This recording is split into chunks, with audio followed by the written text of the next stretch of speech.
मित्र बनाए हुए हैं, वो व्यभिचारी परस्त्री गमन करने वाला है, तो उसके संग से आपका हृदय मलिन हो जाएगा। श्री शौभरी जी महाराज, संगम त्यजेत मिथुन व्रति नाम मुमुक्षु सर्वात्मना न विसजेत बहिरिंद्रियाणि। ऐ मुमुक्षु, संसार सागर से मुक्त होने की इच्छा रखने वाले उपासक, संगम त्यजेत, संग का त्याग कर दो। किनके? जो केवल मैथुन सुख को ही परम सुख माने हुए हैं। संगम त्यजेत मिथुन व्रति नाम मुमुक्षु। आप इस संसार से मुक्त होना चाहते हैं तो ऐसे लोगों का संग भी त्याग कर दें।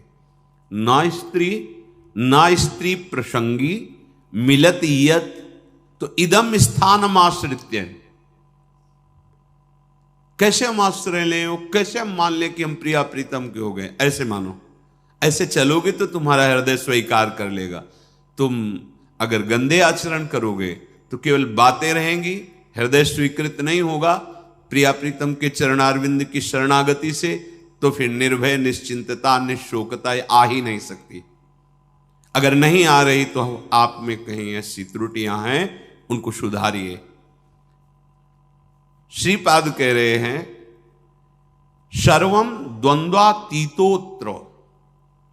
ये जो प्रिया प्रीतम के चरणारविंद की निश्चिंत बेपरवाह करने वाली स्थिति है, ये आती है द्वंद्वातीत होने पर। द्वंद्व, शत्रु मित्र, मान अपमान, निंदा स्तुति, हर्ष शोक, जय पराजय, ये सब द्वंद्व के अंतर्गत आते, जन्म मृत्यु आदि।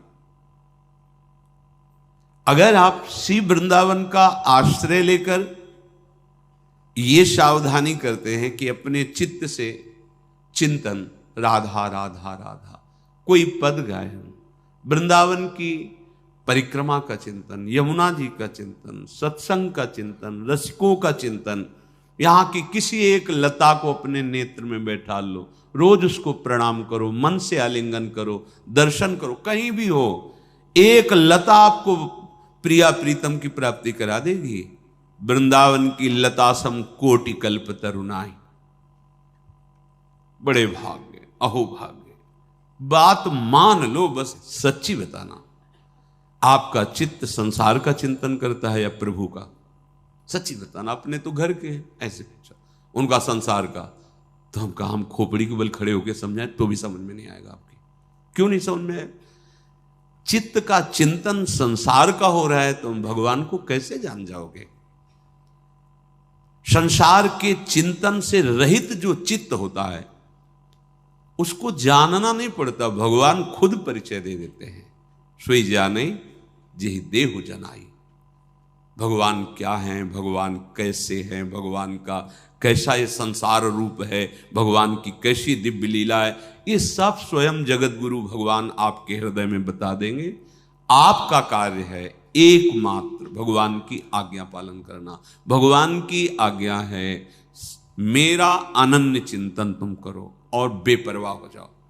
जो तुम्हें कर्तव्य कर्म मिला उसे करो और मेरा नाम जप करो, अनन्य चिंतन करो। मैं योगक्षेम देख लूंगा, मैं तुम्हें संसार समुद्र से पार कर दूंगा, मैं तुम्हारे सारे पाप नष्ट कर दूं। ये भगवान के वचन हैं। आप ऐसे वृंदावन की एक लता का चिंतन करने से भगवत प्राप्ति हो जाएगी। आप करो, देखो तो। ये लता जानते हो, बड़े बड़े परमहंसों के द्वारा वंदनीय पूज्य जो प्रेम रस में डूबे हुए महापुरुष, वो श्री जी की सेवा के लिए यहाँ खगमृग पशु पंछी लता बने हुए, मलिन नेत्र है इसलिए हम नहीं जान पा रहे। द्वंद्वातीतोत्र, बिना द्वंद्वातीत स्थिति हुए आप प्रभु के आनंद को नहीं प्राप्त हो सकते। अनुकूल मिला तो हर्षित हो गए, प्रतिकूल हुआ तो शोकित हो गए, जय हुई तो ढोल बज रहे हैं, पराजय हुई तो निराश। एक वही स्थिति है। भगवदानंद जानने के लिए पहले द्वंद्वातीत होना अनिवार्य है। निर्द्वंदो भवति, ये भगवत चिंतन परायण अंतःकरण में ही ये भागवतिक तत्व का अनुभव होता है। जैसे निर्मल जल, शांत जल तो नीचे की वस्तु दिखाई देती है। ऐसे ही जो आत्म तत्व से प्रकाशित हो रहा है अंतःकरण, उसी के बल से आप वहां तक दृष्टि पहुंच जाएगी जो अपना स्वरूप है, जो मैं है। अध्यात्म को बातों से नहीं जाना जाता, निरंतर चित्त की स्थिति को जहां जानना है वहां लगाना है। संसार से चित्त हटाए बिना प्रभु को जान नहीं सकते, पक्की बात समझ लो। फिर जानना नहीं पड़ेगा, वो तुम्हारे हृदय में बैठे मिलेंगे। जा ही न चाही कबों कछु, क्योंकि चाह ही चिंतन कराती है संसार का। जब कोई चाह ही नहीं, चिंतन ही नहीं संसार का, न सोचती न कांक्षती, तो ब्रह्मभूता ब्रह्मभूत हो गए। प्रसन्नात्मा, अखंड प्रसन्नता जागृत हो गई। कंदादि भीर परवशै कल्पयन देह वृत्तिम, निरपेक्ष भाव से शरीर से भी रहेंगे, इसकी भी कोई परवाह नहीं। चित्त से तभी चिंतन अखंड बनेगा।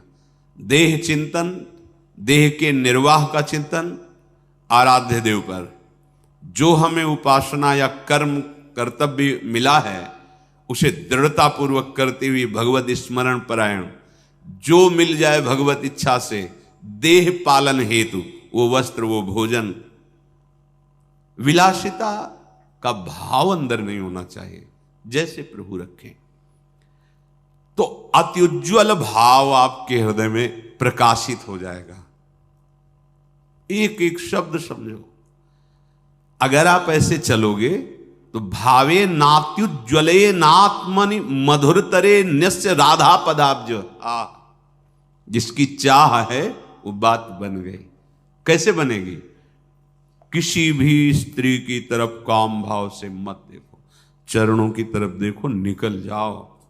ज्यादा मनमानी करोगे तो ये जीवन व्यर्थ चला जाएगा। ऐसे लोगों की संगोष्ठी में मत बैठो जो वासना को जगाते हैं और वासना को बढ़ाते हैं। सीधा वृंदावन का आश्रय लेकर रसिकों की बताई पद्धति से उपासना,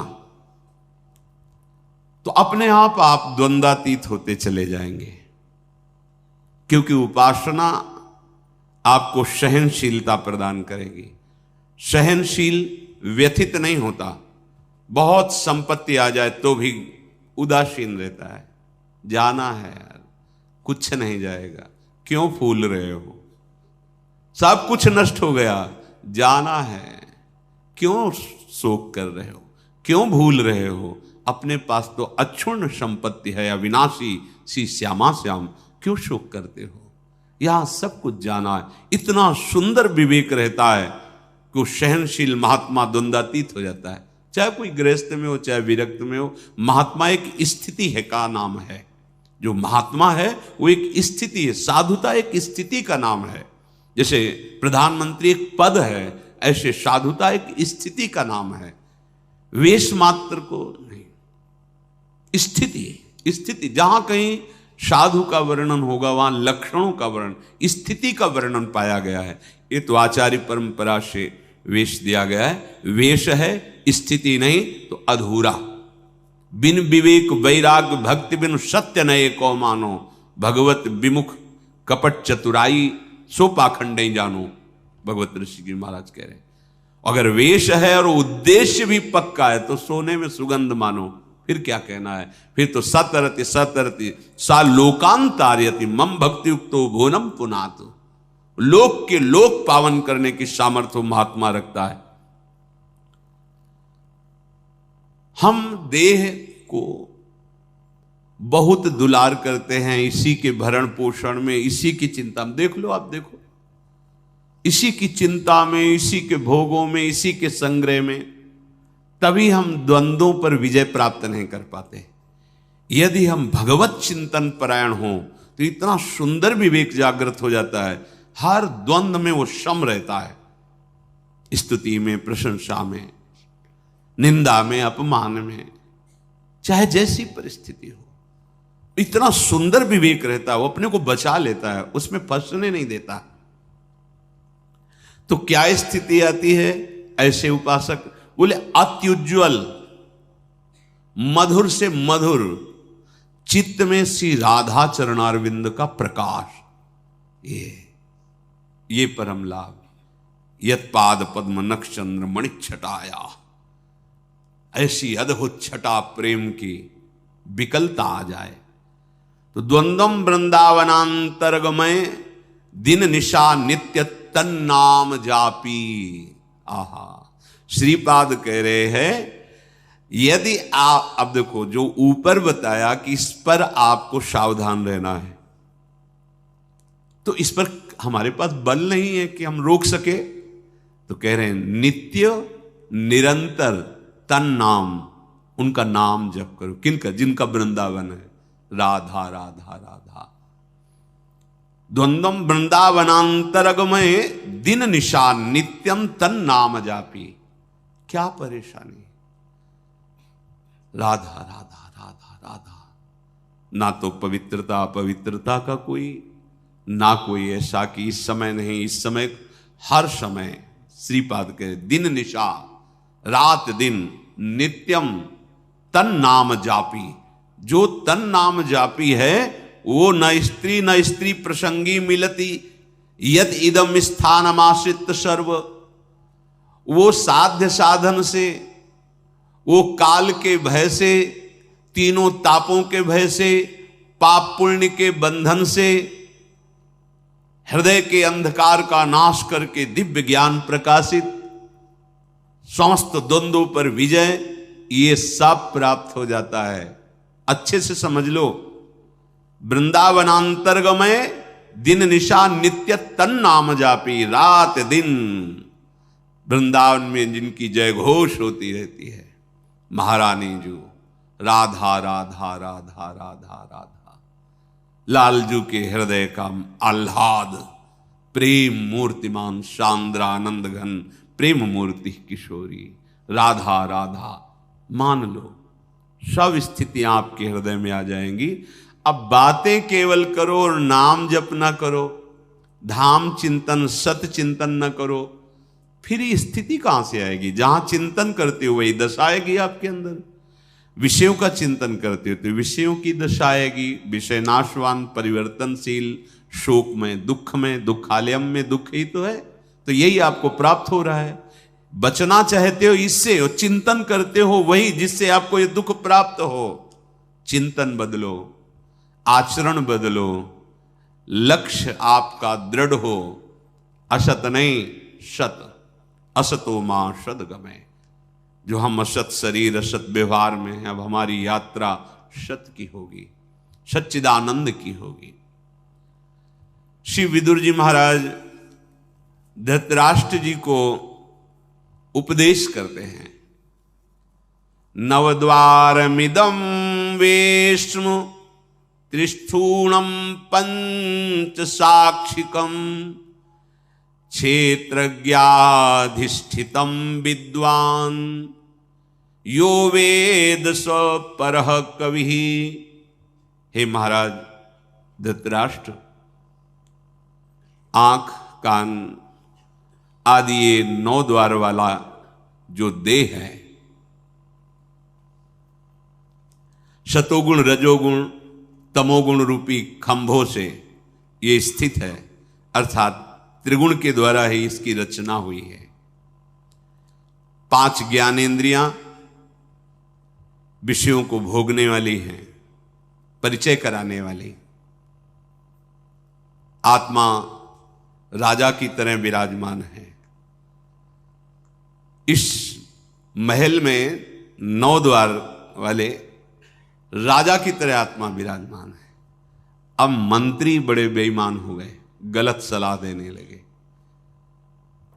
बुद्धि मन ये मंत्रणा का परिकर है। जैसे राजा को लुभायमान करके दस्तखत करवा ले, ऐसे मन बुद्धि हमको बार बार पढ़ो, ये भोग लो, ये देख लो, ये खा लो, ये सूंघ लो, ये ऐसा करो, ऐसा करो, बड़ा सुख मिलेगा। हम राजी होते चले गए और हम फंस गए। अब अपने आप से अपने आप का उद्धार करो, भगवान जो कह रहे हैं। अब होश में हो जाओ, तुम्हारे सलाहकार गलत हैं। जांच कैसे करें? संत सदगुरुदेव की वाणी, शास्त्र वाणी, इससे जांच करो कि हमारे सलाहकार सही सलाह दे रहे हैं या गलत। महाराज, यदि तुम ऐसा नहीं करोगे तो तुम्हारा ये पतन करवा देंगे, तुम्हारे बुद्धि, तुम्हारा मन। वही ज्ञानी है जो तत्व से ये बात जानता है कि शरीर एक घर मात्र है, मैं नहीं हूं। ये इंद्रियां सेवक हैं, ये मैं नहीं हूं। ये मन बुद्धि सलाहकार हैं आपके, आप नहीं हैं। पर आप कभी ऐसा नहीं देखते। आप शरीर को मैं देखते हैं, मन इंद्रियों को मैं में मिला लिए हैं कि मैं खा रहा हूं, मैं देख रहा हूं, मैं भोग रहा हूं, मैं चल रहा हूं। चाहे कर्मेंद्रीय विषय हो, चाहे ज्ञानेंद्रीय विषय हो, चाहे अंतःकरण, आप उसे मैं से लिए हुए हैं। तो वही ज्ञानी है जो इस बात को तत्व से जानता है। विदुर जी महाराज कह रहे हैं, जो कोई भी नशा करेगा, मत्तः, शराब पीना, गांजा पीना आदि आदि जो ये नशे हैं, नहीं भाई, देखो भगवान का प्रसाद जिसे कहा जाता है, उस सर्व दुखों का हरण करने वाला है। और भगवान का प्रसाद, भगवान का नाम, भगवान का उच्छिष्ट प्रसाद, जो हमारे हृदय के पापों का नाश करके प्रसन्नता प्रदान, प्रसादे सर्व दुखा नाम हा निरस्योपजायते। प्रसाद का मतलब ये नशा नहीं है। जो करते हो हम प्रणाम करते हैं, पर हमारा शास्त्र कहीं ऐसा किसी भी उपासना में किसी भी उपासक को आदेश नहीं करता। सिद्ध पुरुषों की बात अलग है। जैसे भगवान शिव हलाहल जहर पिए, तुम एक बूंद पियो मर जाओगे। एक महात्मा थे, 10 तोला संख्या रोज खाते थे। पूज्यपाद उड़िया बाबा ने सुना उनका, ऐसा कैसे हो सकता है? अरे 1 तोला में 10-5 मर जाए, फिर 10 तोला। बोले महाराज झूठ बात नहीं, वो रोज शाम के 4 बजे पाते। बाबा गए उनके यहां तो पूछा, तो उन्होंने मुस्कुरा के कहा, हाँ पाते। 10 तोला संख्या आप कैसे पा जाते? बोले शाम के 4 बजे बैठना, सिलबट्टा में डाला धतूरा संख्या जहर, पीसा, खप्पर में धोया, पी गए। बोले हमारा रोज का आहार है ये। हमें महापुरुषों का वही अनुकरण करना है जो उनके उपदेश से मिलता हो। कोई भी नशा, यहां देखो धर्मराज के साक्षात स्वरूप है, कोई भी नशा करने वाला तत्वबोध को प्राप्त नहीं होता। जो तत्वबोध को प्राप्त हो गया है उसके ऊपर कोई नियम नहीं है। जैसे आद्य गुरु भगवान शंकराचार्य जी आगे जा रहे थे, पीछे शिष्यजन जा रहे थे। पता नहीं क्या भाव आया, मछलियां उठाई, ऐसे बिक्रे, ऐसे उठाए, वो खा लिया। जब देखा गुरुजी ने खा लिया तो 4 शिष्यों ने नहीं खाया और शेष ने। आगे जा रहे थे तो भ्रमण ही करते थे, तो कांच गलाया जा रहा था, खप्पर में खोलता हुआ कांच ले पी गए। जिन्होंने नहीं पिया था वहां भी नहीं पिए। जो पिए थे, वो जो मछली पाए थे, उनसे कहा पियो। कांच कैसे पिएंगे, मर जाएंगे, तो मछली क्यों खा ली? जो नहीं खाए थे उनसे कहा आपने क्यों नहीं खाया जब हमने खाया? तो उनका प्रभु आपने आदेश नहीं किया। ठीक, आपने क्यों पा लिया? बोले आपने पाया तो हम पी तो रहे हैं, गलाया हुआ कांच पी ना, आप पिए। ऐसे किया तो जीवित मछलियां निकल पड़ी, सिद्ध योगी प्रवाहित कर दिया नदी। आप, वो तो लीवर में जाके पचने लगी। हमें वो अनुकरण बात नहीं करनी जिसका वो आदेश न कर रहे हो। उनके उपदेश से जो उनके आचरण मिले, शास्त्र सम्मत बात है। महापुरुषों के जो आचरण उनके उपदेश से मिले, बस वही अनुकरणी है। वो क्या कर रहे? कोई भी नशा, जैसे कहते हैं भाई, हमने सुना है ऐसे, फिर ध्यान में अलियो ब्रह्म लोग पहुंच गए। भाई हम प्रणाम करते सिद्धों को, हम उनके चरण सेवक हैं, पर हम अपने जैसे साधकों के लिए कह रहे भाई, सिद्ध पुरुष तो हलाहल पिए वो जाने उनका काम, उनकी मस्ती, वो तो भगवान को प्राप्त हो गए भैया, उनका काम बन गया है, उनमें भगवान में अंतर नहीं। जैसे सखागण और गौवें गोपगण फंस गए दावानल में, कन्हैया बचाओ, तुम्हारे सिवा कोई नहीं बचा सकता। बोले भैया आंख मूंद लो, मुंह में पी गए, पूरे ज्वाला को पी गए मुंह में। एक कोयला लाल लाल रखो मुंह में, अभी रख पाओगे? नहीं, भगवान के मुख से साक्षात अग्नि का प्रादुर्भाव हुआ है। भगवान उसी जगह उसको रोक ले, आओ अपने स्थान पे आ जाओ, भगवान ही तो सर्व रूपों में। तो जो भगवान को प्राप्त महापुरुष हैं उनमें और भगवान में अंतर नहीं, ब्रह्मविद ब्रह्मविभूत। अब उनके ऊपर आप ही ऐसे नहीं कर सकते कि ये खा रहे हैं, बड़े सिद्ध महापुरुष थे। तो जहां भिक्षा नहीं लेनी चाहिए वहां से निकले, रोटी बन रही थी, ला रहे रोटी, तो डर गए महाराज जी, अरे ला, इसमें रोटी लिया, कहा इसमें कहीं वो है जो उन्होंने सब है कुछ, ब्रह्मार्पणम ब्रह्म भगवद अर्पण कर। लेकिन वो आचरण हमारे लिए जो आदेश करें वही अनुकरणीय नहीं है।